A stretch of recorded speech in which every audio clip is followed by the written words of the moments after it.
Now we're going to take a look at Stephen Tucker's version of Out of This World. It was in his Norway lecture notes, I think, and it's fantastic. It's just a tiny little idea. He mentions it in like a page, and it's just the rough idea to do Out of This World with the backs of the cards instead of the faces. I know there's been other versions as well. I don't know who predates what or whatever. It's just I love the plot and I love Stephen's method as well. It's really, really cool. So I'm actually using a slightly different configuration.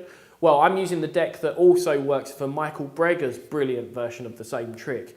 And the reason I do that is that then you can do either version depending on what you want to do, basically. So let's show you what the deck consists of and how you can make it up, and then how you can do Stephen Tucker's fantastic version. What we've got here is a deck of 2 halves. You've got 26 cards from a red-backed deck, and these are a full mixture of red and black cards, but they're all what we would call flats. And that means that all the tops of the indexes, the numbers, are all either pointy or flat. Okay, technical stuff going on here, people. So 5, 4, 3, Jack, King, 7, and Ace all counts as pointers or flats. And then everything else, these are all from a black-backed deck. Now, you can use blue because these aren't always easy to get hold of, but you know, just get yourself on eBay or whatever and get some black ones because it just fits the presentation so much better. And from there, you've taken all the round cards. So the round values are 8s, 6s, 10s, 2s, queens, and that's pretty much it, basically. You've got 2 exceptions. You've got the Ace of Clubs and the Ace of Hearts. This is because otherwise this section will have 28 cards and this will have 24. Not a big deal here, but you know, it's just nice to have two halves that are even. So we remember that as the clubs and hearts being the rounded suits because spades and diamonds are pointed. Okay, so these are the flats, these are all red, and these are the rounds, and they're all black. If you make a deck, it might be the other way round or whatever, doesn't make any difference. Whack those one lot on top of the other, and pop the whole lot into a card box that matches the colour that comes out. So I've got red uppermost, so I've got red card box. And then you're ready to perform. So to perform the trick, you bring the deck of cards out and you say, we're going to do an incredible test of your sort of, not psychic power, but your kind of, just your intuition, I guess. You could also use a presentation I use for Out of This World as well, which is, I say, have you read that thing online that says people only use 10% of their brain, the other 90%, like we basically don't access? Well, I'm going to show you how you can access that and how cool it is. So whatever presentation you use is all good. You bring out the deck of cards. You can do any sort of fold shuffle that you want. You could do the island shuffle with the cards face up if you wanted. So let's teach the island shuffle. So you bring the deck of cards out, you do your patter, and you just start shuffling the cards up as you're talking. So you say, did you know you only use 10% of your brain? It's mental. I'm going to show you how you can use more. And it looks like you've shuffled the deck, but you've actually kept the separation.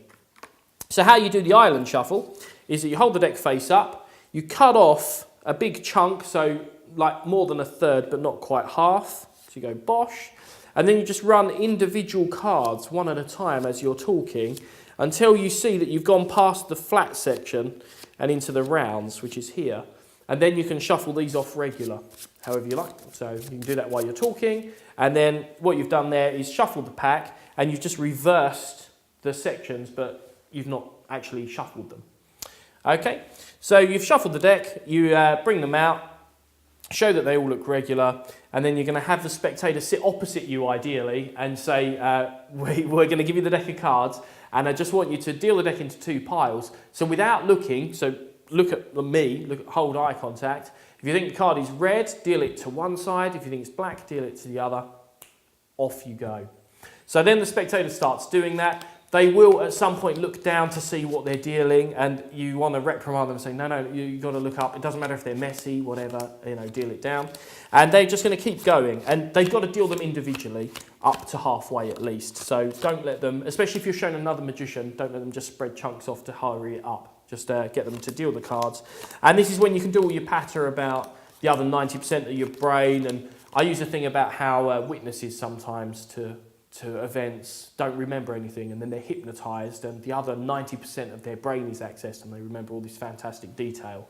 So your presentation can be similar. Like when I showed you the deck, 90% of your brain, you would have actually logged the color of, and probably more information about all the cards.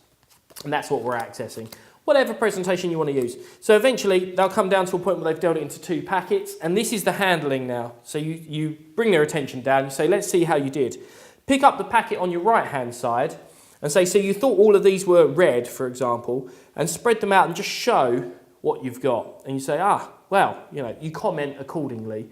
So I say, you'd expect it to be about half, so that's a little under par, but not bad. And then you square those up and you pick up the section on your left, and then you spread those out and you make the same sort of comment like, oh, you had a good run there. That was probably when you looked down at them or what have you. So you just show those there. And here is where we're going to do the move. What we're looking for is the break in between the red and black sections. So I'm looking for the point where the rounds meet the flats. So here, because the ace of clubs counts as a round, because it's a rounded suit, the 7 is the flat. So I know that I need a break in between the ace of clubs and the 7 of spades in this case. And that's where the 2 colours meet, okay? So I get a break there as I square up, and I've got a break in between the 2 sections. So now we're going to do just one move, and I'm going to ask the spectators something about it. I say, so how do you think you did? And if they say something positive, like, oh, I think I did pretty well, I say, you're a glass half full kind of guy. I like that. If they say something negative, like, oh, I think I did pretty terrible, I say, well, you're a glass half empty kind of guy, but perhaps you just need a different perspective. And that presentation is covered for the only move.